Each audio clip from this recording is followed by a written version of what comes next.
Crime हो या राजनीति, चुनाव हो या आयोजन, खेल हो या मनोरंजन, अब खुलकर होगी चर्चा हर एक मुद्दे पर। सटीक व बेबाक खबरों के लिए भारती न्यूज 24 के साथ जनमन की आवाज। नमस्कार, मैं लोधी योगेश राजपूत।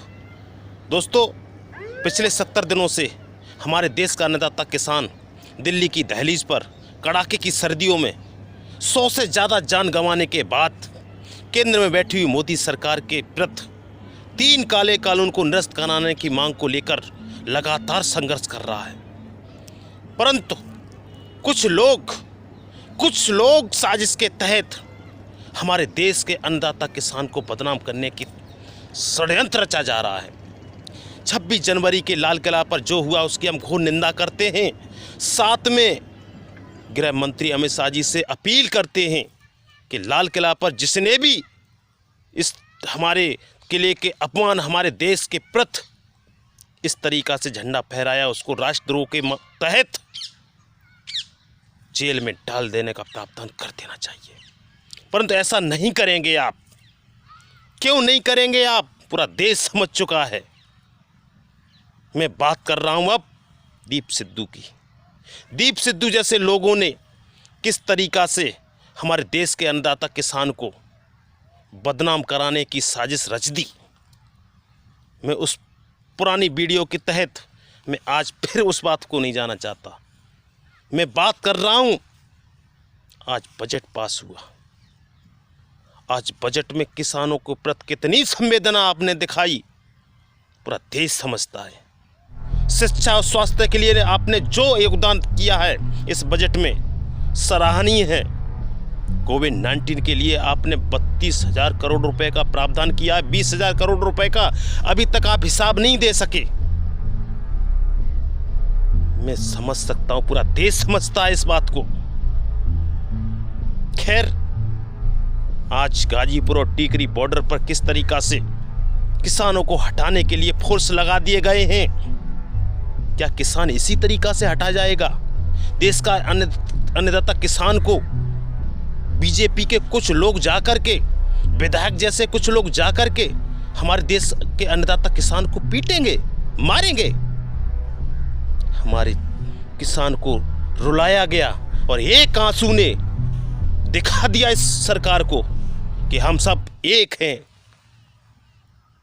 मोदी जी, आने वाला वक्त बहुत ही खतरनाक है, क्योंकि देश का 70 करोड़ किसान समझ चुका है और जान चुका है कि आपने दुगनी आय का वादा करने के बाद देश के अन्नदाता किसान को आपको चुना था। परंतु आज आप उसे क्या दे रहे हैं? देश समझता है, देश का अन्नदाता किसान समझता है। आप उसे बदनाम करा रहे हैं, उसे मरवा रहे हैं। कुछ लोग जाकर के विधायक की शरण में, मैं नाम भी ले सकता हूं इस वीडियो को, परंतु मैं नाम नहीं लूंगा।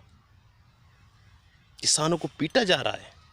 राकेश टिकैत जिस दिन से रोए उस दिन से देश का किसान एक हो गया और आपके षड्यंत्र और षड्यंत्रकारी लोगों को किसान समझने लगा है।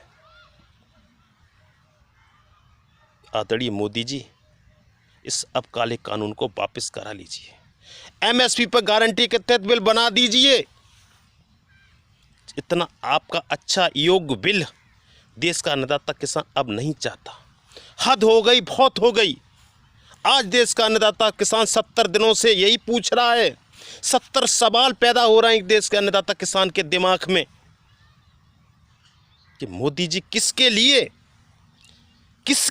ये इतना अच्छा बिल लेके आ रहे हैं।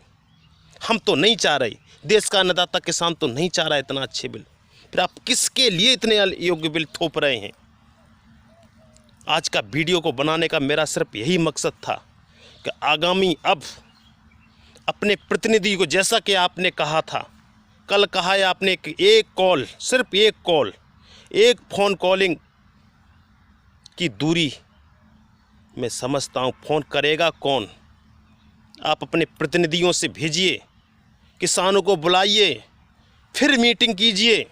11 मीटिंग की विफलता आपकी दर्शाती है कि आपके अंदर क्रोध, किसानों के प्रति संवेदन नहीं है। आप संवेदना को रखते हुए, किसानों के प्रति अपना दिल रखते हुए एक कदम आगे बढ़िए। मैं चाहता हूँ, मैं समझता हूँ और ये हमारा इस पर समाधान हो जाएगा। जय हिंद, जय जवान, जय किसान।